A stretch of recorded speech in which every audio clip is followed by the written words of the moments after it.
Hello మామాస్ welcome to mini blog. మనకైతే నిమజ్జనం పనులు స్టార్ట్ అయిపోయినాయి మామ. సెప్టెంబర్ 7కి తీయాలి. బట్ గ్రహణం ఉందని చెప్పి సెప్టెంబర్ 10కి తీస్తాం. అంటే 15 డేస్. ఇక వెల్డర్ వచ్చి టోచర్ మీద ఎక్కిన వినాయకుడికి అయితే వెల్డింగ్ కొట్టేస్తుంది కదలకుండా ఉండడానికి. ఎంజాయ్ ది బ్లాగ్ మామ. ఇందాక చూడండి, సబ్స్క్రైబ్ చేసుకో మామ.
మా యూత్ మెంబర్స్ అందరం కలిసి వినాయకుడిని లాగుకుంటా మెయిన్ రోడ్ దగ్గరికి వెళ్తున్నాం అనమాట. టోచర్ని లాగుతూ దేనికి అనుకుంటున్నారా, జిప్సీ మనకు మెయిన్ రోడ్ మీద ఉంది. సో అక్కడికి వెళ్ళి అటాక్ చేస్తాము.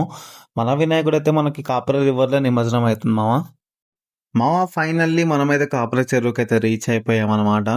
సో మన నిమజ్జనం అనేది స్టార్ట్ అయిపోయింది. ఇక మా వాళ్ళు అయితే పేపర్ షాట్లు వేసి అట్లా విజువలైజ్గా చేస్తుర్రు. అసలు సూపర్ ఉంది కదా చూస్తుంటే మామ. మన నిమజ్జనం అయితే చాలా సక్సెస్ఫుల్గా బాగా జరిగింది మామ. నిమజ్జనం అయిపోయాక అందరు బాధ ఉంటుంది.